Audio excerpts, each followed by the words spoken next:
This episode brought to you by GTM AI Academy. Learn AI from a globally trusted resource. Coach K, Jonathan Carfort. Their bundle, Enablement AI Mastery, includes both the core Generative AI Foundations course and Enablement AI Mastery specifically. Each course has a value of $599 individually, but Coach K is offering them as a bundle with reduced pricing. And as a listener of the Inside Sales Enablement podcast, if you act now, you can use code ISE30 to get an additional 30% off of the entire thing. You will also receive free access to the GTM AI Tools demo library. Coach K has done the demos, so you don't have to, and offers his straight shooting opinion, fact-based through an enablement lens. Go to www.gtmaiacademy.com and enter code ISE30 today and elevate your AI enablement game. Welcome to the Inside Sales Enablement podcast. Where has the profession been? Where is it now? And where is it heading? What does it mean to you, your company, other functions, the market? Find out here. Join the founding father of the sales enablement profession, Scott Santucci, and trailblazer Brian Lambert as they take you behind the scenes of the birth of an industry. The Inside Sales Enablement podcast starts now. I'm Scott Santucci. I'm Brian Lambert. We are the Sales Enablement Insiders. Our podcast is for sales enablement leaders looking to elevate their function, expand their sphere of influence, and increase the span of control within their companies. Together, Brian and I have worked on over 100 different kinds of sales enablement initiatives as analysts, consultants, or practitioners. We've learned the hard way what works, and maybe what's most important, what doesn't. And our focus is on you as a sales enablement leader and orchestrator. As you know, sales enablement leaders need to really operate in the gap between strategy and execution and blend those tactics and strategies together to be mission and goal focused, prioritizing the right goals at the right moments, guiding the narrative by confronting reality, to drive results by design and not effort, so that you can unlock energy and create momentum by catalyzing change through collaboration. That's our list of what it takes to be a great orchestrator. And you heard about that on an earlier episode. On this podcast, we're going to start with a centering story, just like we usually do, and I'm going to hand it over to Scott, and then we'll introduce our guest. Scott, what do you have for us? Okay, I love this centering story. So if you don't like it, or if people don't like it, so what? I love it. And, it's partially my podcast too. So I'm going to start out with this. So first of all, I'm going to give everybody a little bit of hint. We're starting out our story in the late 1860s. And have you ever heard, Brian or Amy, of someone named Samuel Pierpoint Langley? Samuel Pierpoint. Heard of Langley Air Force Base. Yeah. So what is that? Tell me more about it. What does Langley sound like? The Air Force Base. Yes. There's an Air Force Base named after him. That's right. And also there's Langley, Virginia, where the CIA is headquartered. Yeah, that's right. So there's a lot actually named after Langley. That's because of Samuel Pierpoint Langley. And Samuel Pierpoint Langley, his story, and we'll get to how this matters here in a minute because it's pretty interesting. In the 1860s, he took over the Allegheny Observatory in Pittsburgh. They were completely broke. They pretty much didn't have any working materials. And by 1868, he'd raised funding together. He'd done a lot of analysis and came up with the Allegheny time system. Around this time, as everybody knows, the railroad industry is exploding. And one of the things that was really difficult is how do you tell time?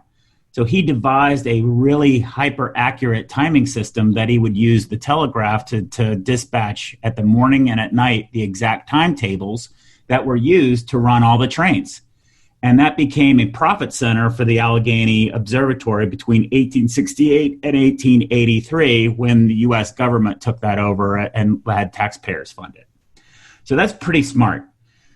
Then he went on to do to keep doing that research, and then he won the top astrophysics awards in the U.S. and in France in 1886 and 1889, respectively.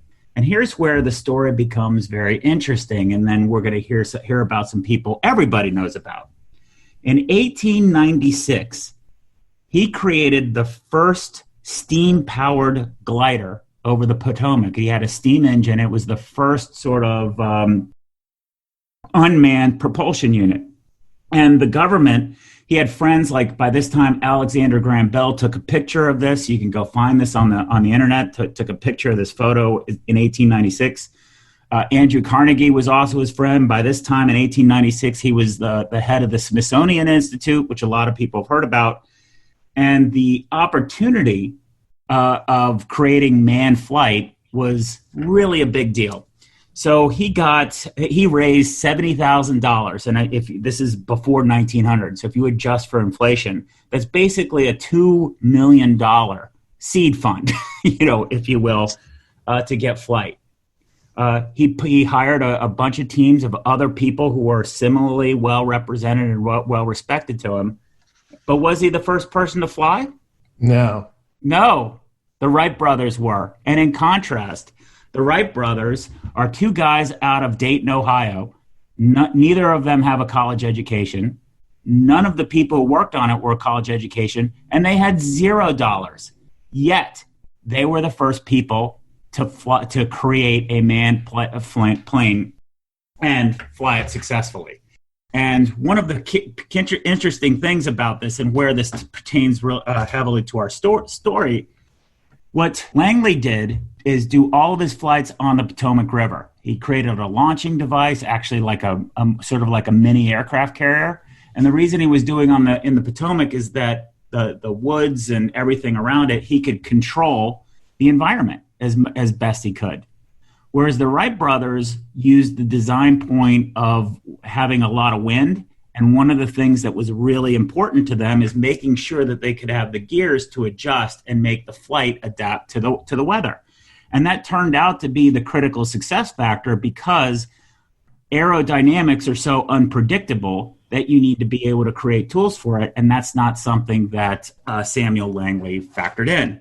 So basically, with $2 million, a star-studded cast, a guy who's got an incredible success track record behind him, with a lot of great science behind it and great minds, was beaten out by a bunch of guys who were bike mechanics who really just worked on confronting the complexity and repeating it. That's our story. Great story. I love that. And also just a little tidbit on that I remember is the Wright brothers actually figured out how to operate on 3 axes. And that's why, because those little adjustments you're talking about, not just 2, up and down, left and right, they had to figure out the 3rd axis. And that's what one of the little things that made it work. But that's a great story that I remember. I got to ask. So what? So what? What the heck does that have to do with sales enablement? So what? Well, here's how it ties together. One of the things that we're talking about is stratocution, and we've been talking about this concept of stratocution for some time. And one of the things when we think about strategy is we think about, hey, let's hire in a Bain and McKinsey or people like that to go do the studying. And certainly on a sheet of paper, if we were betting people, most of us, if we were forced to bet, we would have bet on Langley's team instead of the Wright brothers' team. The issue is what the Wright brothers did that the Langley team didn't do was lean in on the complexity and tinker and constantly whittle and change and make rapid adjustments in day-to-day based on specific observations by leaning into the complexity. And that's really what we're talking about here. Is that's really the role of orchestration, is being able to think strategically. So in other words, have a vision of what you want to do. And at this point in time, no one in the world had created a manned flight apparatus. However, in order to make it work, you have to be on the ground doing the work and balancing between both of those different points. So that's really what our goal is, of how do we make this idea of stratocution come to life?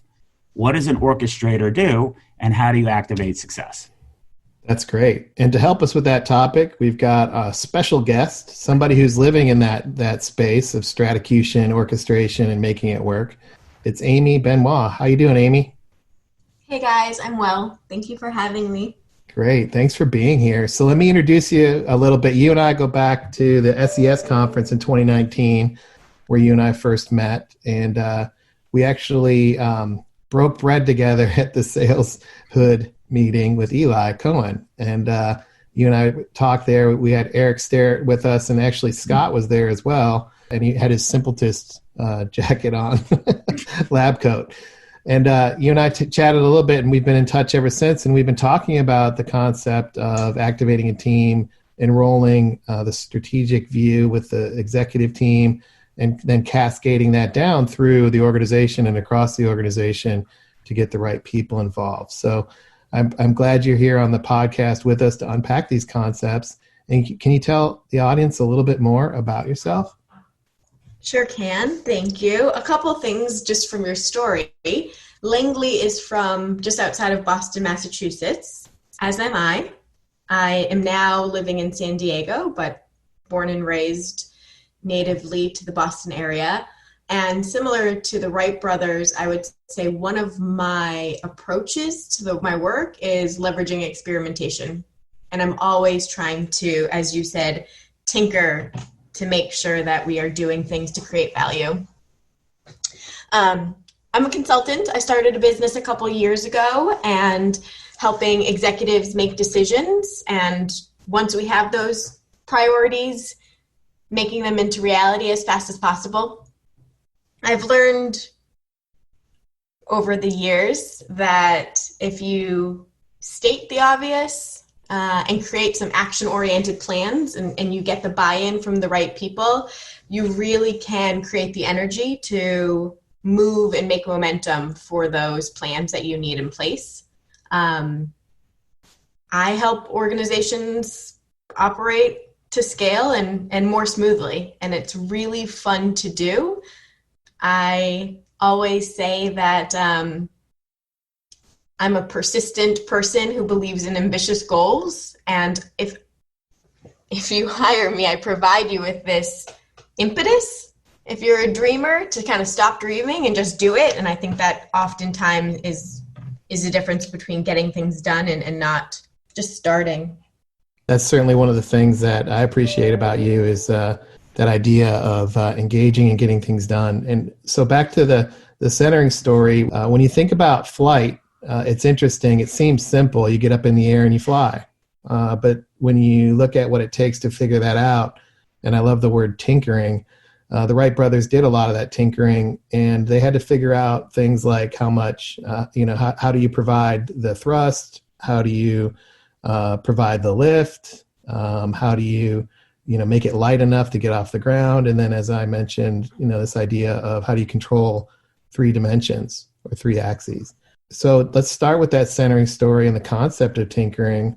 I'd love to hear from you, Amy, just what are you tinkering with right now? And do you have any examples of how you're in that space trying to figure it out to tackle that complexity and operate on multiple axes?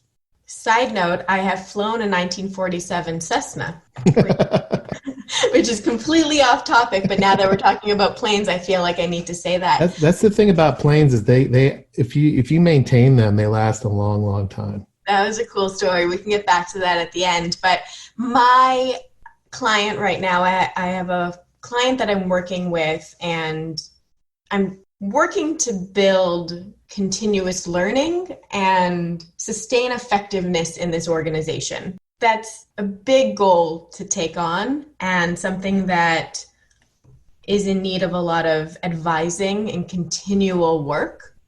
If I give you some background to this, I think it might help just from the terms of what I'm working with, particularly with this client, and where Sure. it get a little hairy. Sure.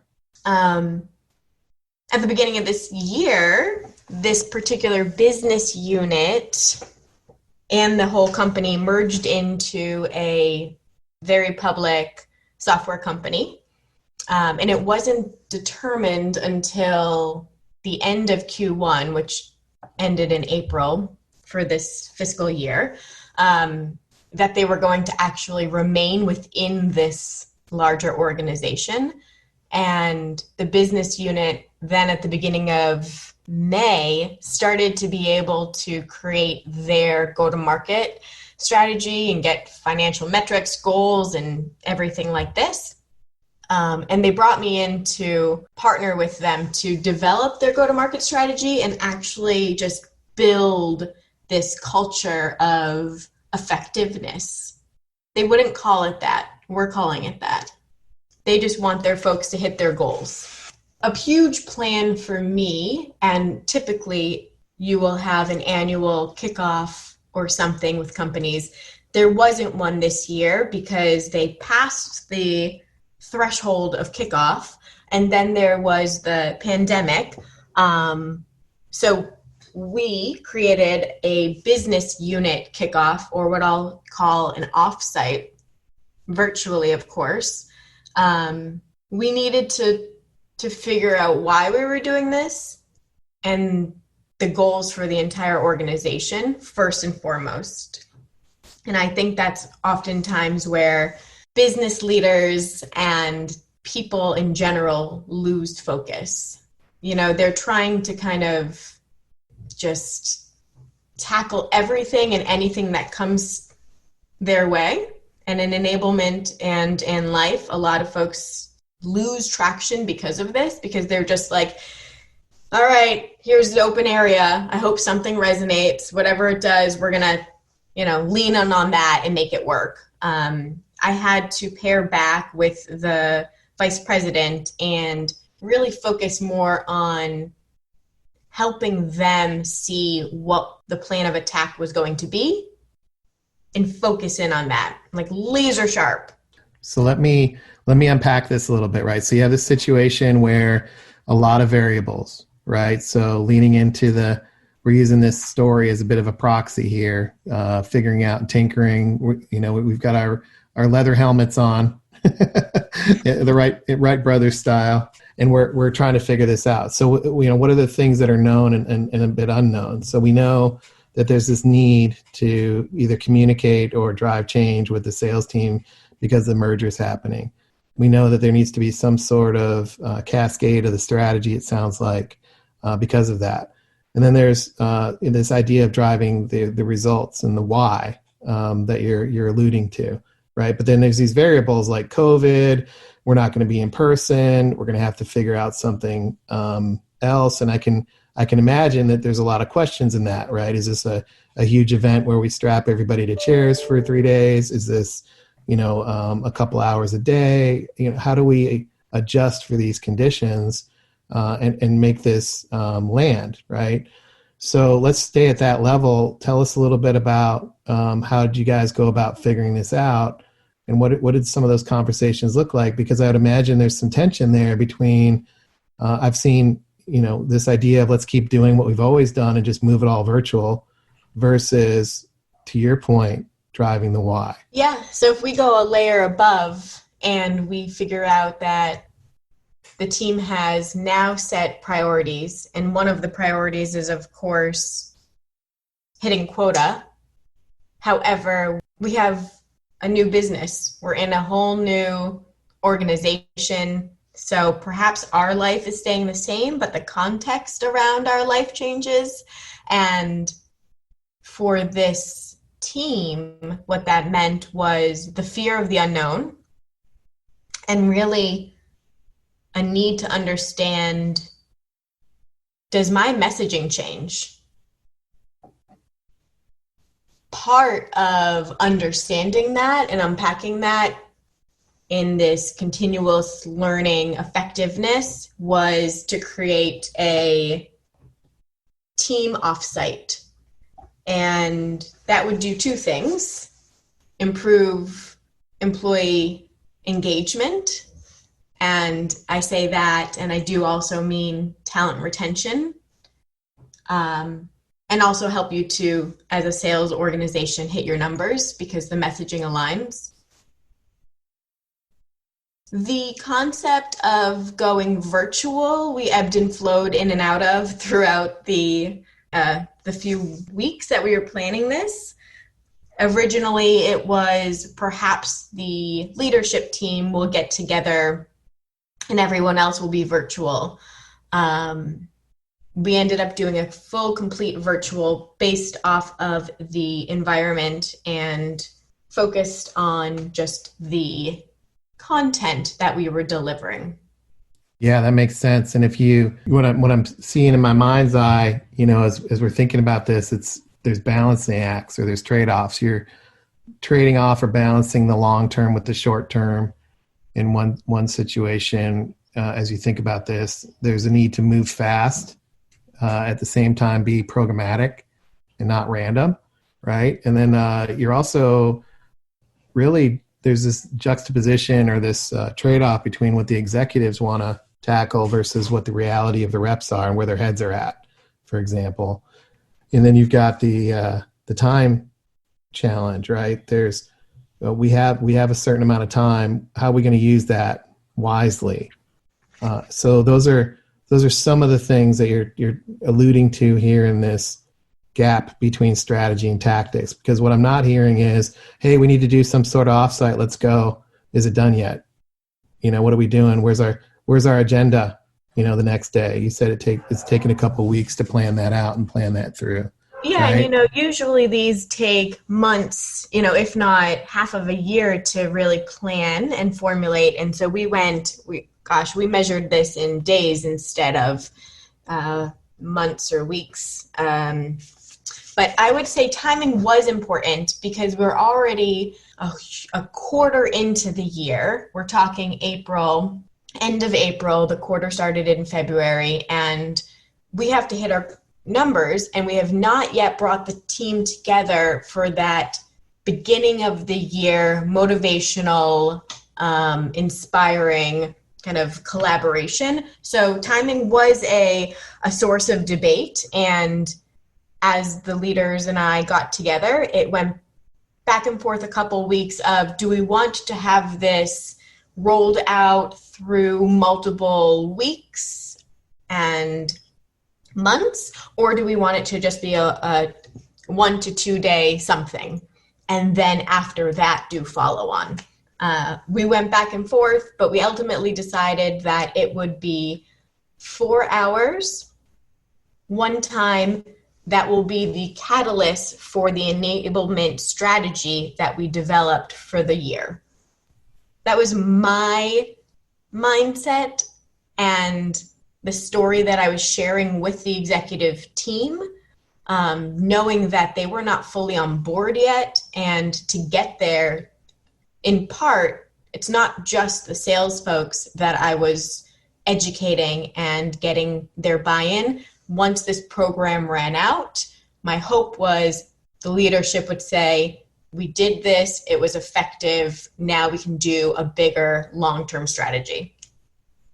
Yeah, that makes sense. And on one of the LinkedIn posts that you had, I remember you were writing about, it's not really about the agenda, it's about this idea that strategy, we have to execute the strategy, right? Strategy without the ability to execute is worthless, and execution without a strategy is reckless.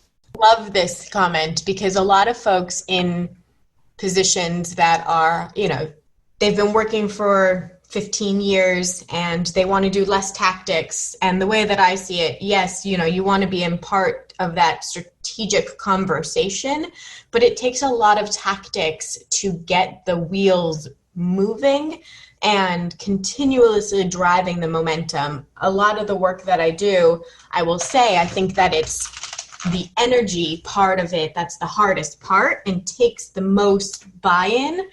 Once you see that it's working and the wheels are turning, you can then start leaning the tactics over to other parties and building more and more strategy. Yeah, so it's a plan and refine based on reality through doing, through tinkering, through... Learn by doing. Yeah, learn by doing. And that way you're in tune with the reality, much like the Wright brothers were, or, Langley wasn't. He was trying to control the environment. The Wright brothers were trying to, harness it, so to speak, or use it to their advantage, right? That's what I'm also getting the vibe from you here is, look, the COVID thing, to many could be a negative, but how do we use it for an advantage? This trade-off decision of the amount of time we're going to spend on something, and all these decisions we need to make, how do we use that to our advantage? The fact that we just went through a merger, how do we use that to our advantage, right? Instead of the woe is me, all these things are happening to us and let's just get it done, right?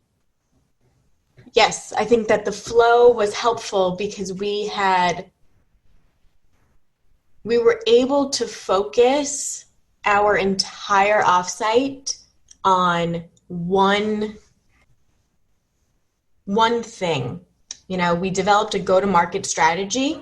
We want to put that in front of the team. We need them to receive that and not worry about anything else. So oftentimes you do a lot of events, experiences, and there's a lot that is being brought in to really help enable the team, but it can be so much that you don't get what you're supposed to be focusing on. So for this, it worked in our favor that we were able to focus solely on something. And I think that was that one piece of my puzzle that was game-changing to the experience. Yeah, that's great. When you look at that's another trade-off too, right? So you're talking about motivation and people being motivated. And at the same time, you're talking about rolling out the go-to-market strategy, right? So those are yet, some other variables here. And then the one thing, focus on the one thing versus the many. And this allows people to focus. And Scott, one of the things that you and I have talked about, I'd love to bring you in here, is this concept of focus and really getting energy and momentum behind something. And that's what's coming to my mind here is, we're not in the throes of the agenda. How did Amy pull off an agenda? What we're trying to do here in this conversation is at the Stratocution level is figure out the why and the what, so to speak, and really harness the energy of the people to do that. What are your thoughts on that? Well, I think thank you, Brian. I want to help create some room to really give this point more focus. I've been involved in a lot of transformation projects. The ones that fail, the energy kills it. It's the energy. And what's difficult is that it's very hard to bring that up, particularly with CFOs. I literally got called a crystal loving hippie one time. And if you know anything about me, you would know how far off that is in real life. But I literally got called that. And so I think that concept of energy is really important. I think we tend to manifest it as a people thing. It's a collaboration thing. It's a how we get done thing. It's a momentum. And I think one of the things that Amy said really early on is, hey, look, whenever you do something new that has a deadline associated with it and a short time cycle, you're dealing with a lot of fear. And when people are scared, you don't get their best effort. You get the worst of humanity when you're dealing with fear. Yet, in order to do something different, you have to lead and you have to get people to be their best of. So part of that energy, I think, really resonates with me. Amy, can you describe a little bit what you mean by energy? Like, give it some context so that other people who might talk about it won't run into being called a crystal loving hippie by other CFOs. Sure. I find unlocking energy means that there are so many ways to do that, but for me, the way that I think about this is people like to give back. And oftentimes in organizations, you have these people that are doing their day-to-day jobs, and they would be so happy to share what they're doing or collaborate on a project that is a little out of scope. And that type of opportunity for them unleashes this excitement, empowerment, energy, whatever you want to talk, positive though.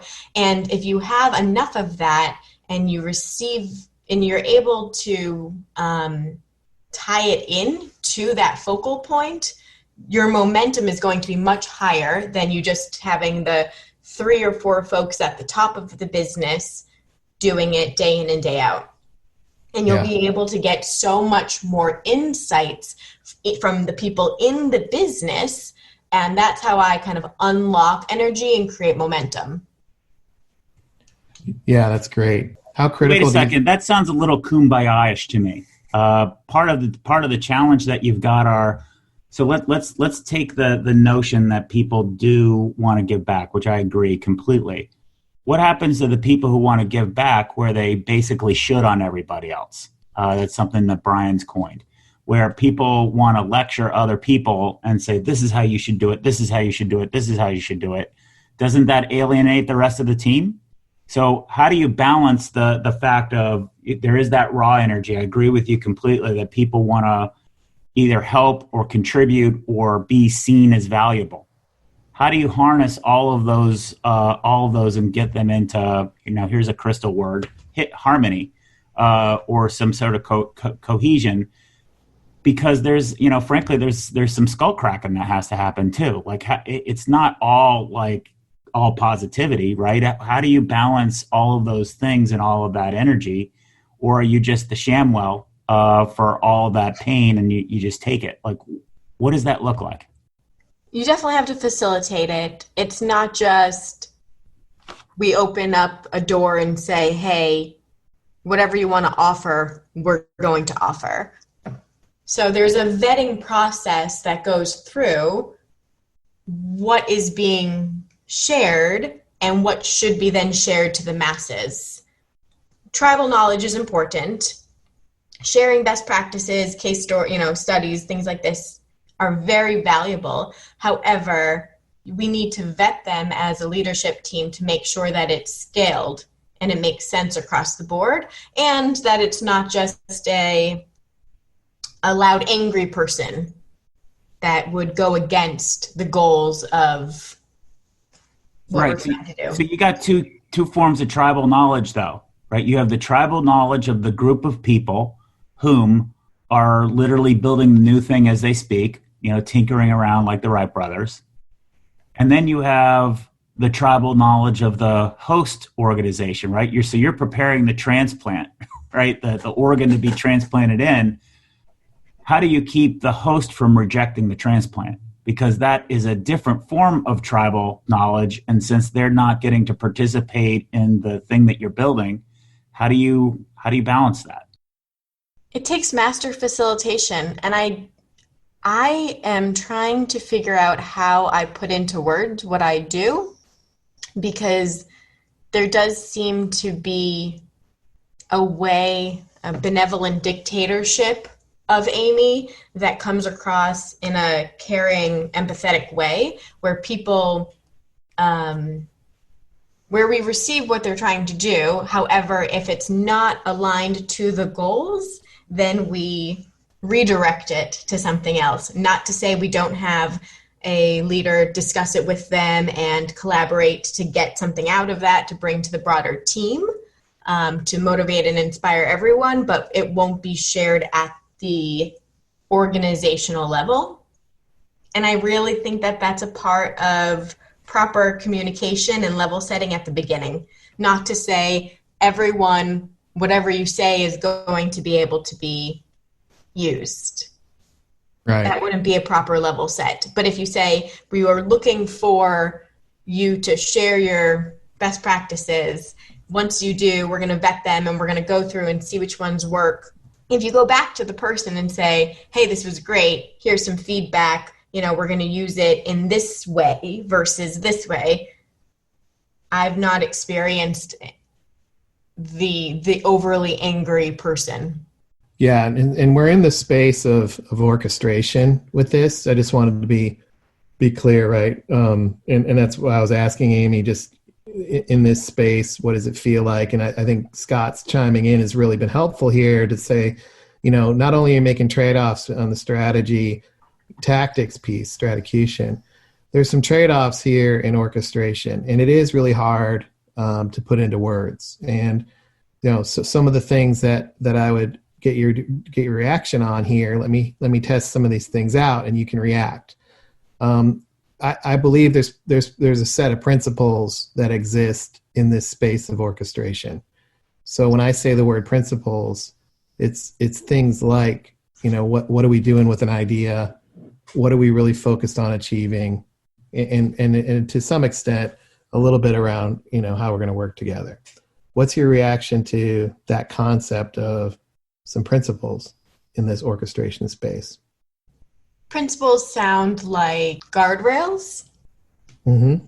If you're going to orchestrate, having a plan or having a frame of it and where the people are going to work within scope makes sense. And that's kind of what principles sounds like to me. Yeah, I like the concept of guardrails. Yeah. What's in bounds, out of bounds? What game are we playing? I don't know how many times, I've had to bring back the team to, because the first thing you always want to do, develop goals to your plan, right? And while we were planning this and there was a working team of leaders, 5 folks, I had to continue to come back and say, hey, look, this is what we're trying to do. Anything that we design needs to be centered around this, kind of keeping the guardrails in place, because oftentimes folks will forget, and just want to conquer and boil the ocean. Right. Yeah. And one of those principles is like, look, people want to give their best and they want to be their best, but let's make sure the best idea leaves the room. What's the best idea for this outcome? That could be a principle too. In other words, we're not going to do it just because everybody says, or because one person says. We're going to vet it like you talked about. We're going to vet it with leadership, or in this case, we're going to vet it as a team against the outcome using our guardrails, for example. Right? Yep. And sometimes consensus is a principle. It doesn't need to be the head person to make the decisions. If we get critical mass in the right time, that's what we go for. And we set those parameters. As a consultant, I always start with that. What are we going to do to start moving the needle faster? Because that's how I'm helping you outwit your competition. So do we believe in consensus? Great. Let's go. Yeah. And I also like this idea of in this space, the outcome or the goal. And I think a lot of teams enter into the work and they're not really clear on what the outcome is. The Wright brothers' outcome was we're gonna get this airplane in the air. That's the same outcome as Langley. We're gonna get this in the air. But the principles that they had to work within were completely different. Langley was our principles are around we're gonna control the environment. We're going to factor in and we're going to minimize the wind. We're going to minimize everything else. In fact, we're going to do it right here outside of Washington, D.C., where we can watch, everybody can watch us and see how awesome we are with our $2 million. That's a set of principles that he operated within. On the Wright brothers' side, it's like we're gonna wheel our bicycle gears and flimsy apparatus to a dune, and we may get killed. We're not sure, but we're gonna harness the environment, and we're gonna figure it out as we go. That's a whole different set of principles, and those two things are, if you took somebody who's doing it Wright brothers style and you put them in the Langley situation, and vice versa, you took a Langley person who has that set of principles and put them in a Wright brothers situation. To me, this is the challenge of orchestration. The other thing here is, especially during this time, folks are having difficulties reimagining what they, converting experiences from live to virtual. And you have to remember, what's our goal? It might look different than what you've experienced in the past, but we have to completely, create a goal and then say, we might get to it in a different way. The Wright brothers are not going to be showing it off when they're trying it out, but their goal is the same. We want to be able to fly. Right. We don't have all the money or the resources. So, it might be rinky dink, and that's okay. And if we get to fly, that's still an accomplishment. So a lot of the retraining of our brains to say we do not have to go this exact same way that we've always done or thought we always had to do to reach this particular goal is something that a lot of my executives are struggling with. Yeah. And I think so. One of my working hypotheses in this is that the goals are still the same. We still have to close deals. We still have to get in front of executives. We still have to get our airplanes in the air. Those goals haven't changed post-COVID, but the principles and the kind of the mental models or the framing of that has completely changed. The environment's completely changed. So that's what I'm outlining here in this concept of orchestration is orchestrating a whole new set of principles to unlock energy and get the best out of people, like you're talking about.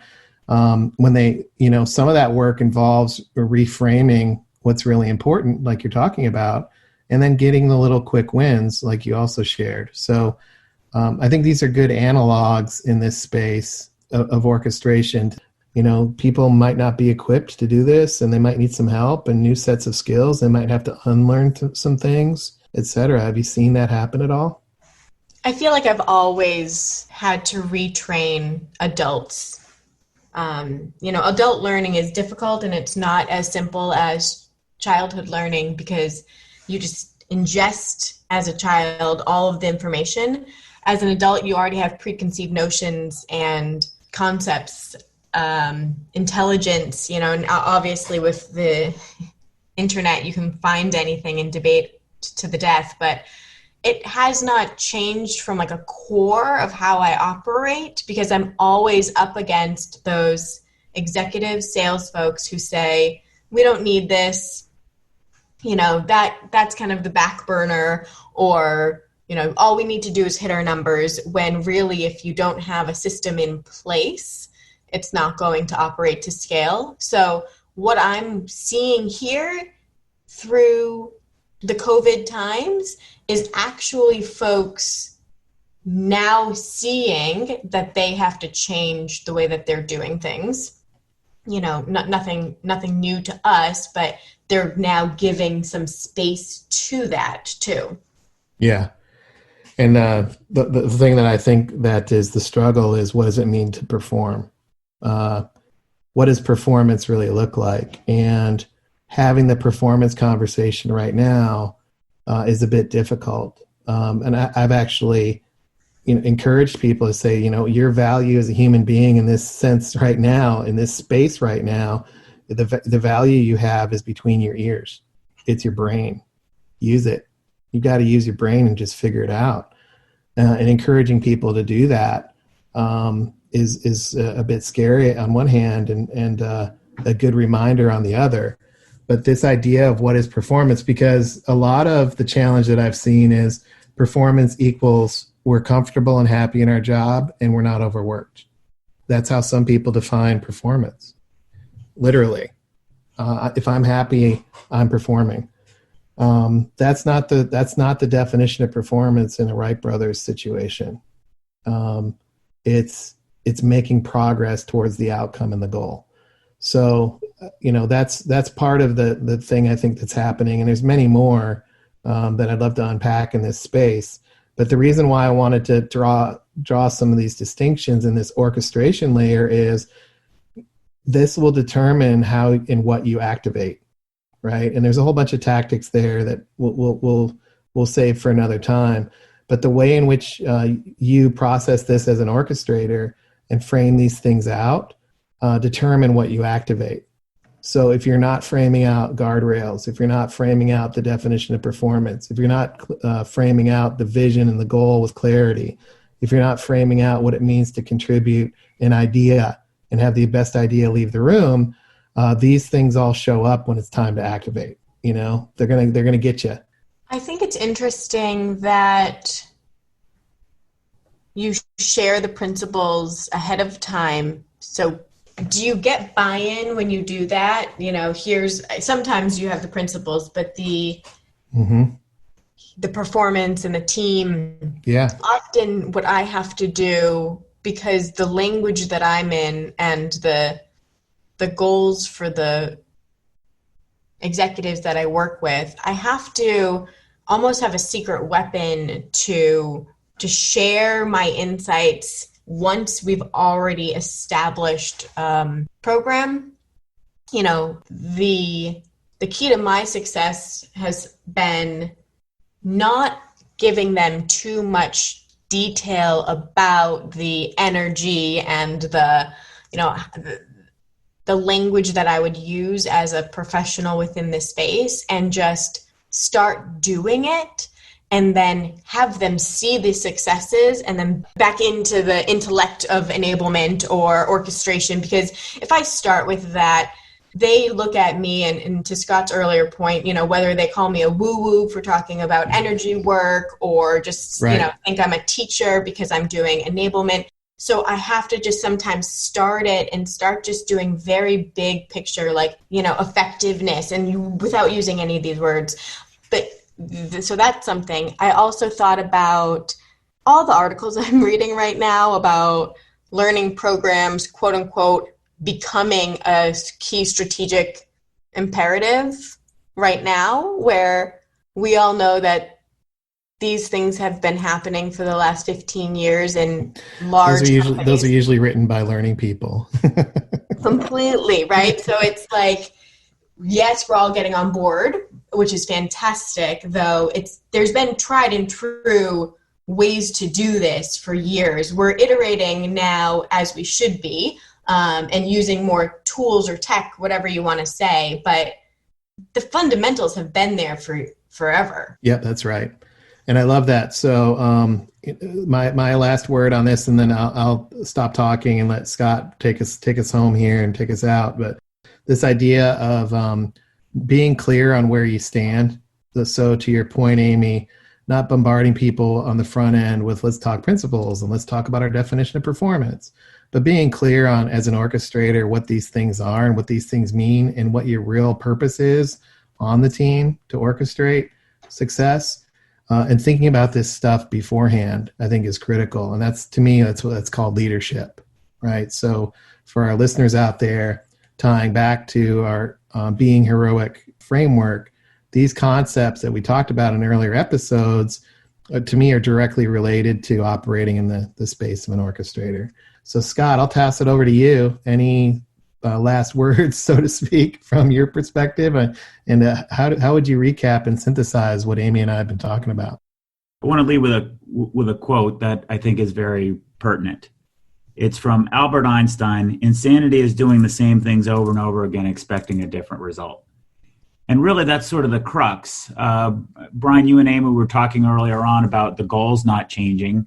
That's been true with humanity forever with sales. We always want to sell more things to more people at a higher price point. Duh. The issue is the environment around us has changed, and it's not just COVID.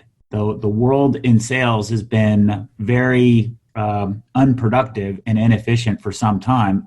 COVID's frankly just exposing it and making it comfortable to talk about. And I think that's totally. I think that's a really key point here, that we're talking about these kinds of things and the need for orchestration. And the other thing the second point that I want to highlight is something that Amy said when I was challenging her a little bit about energy.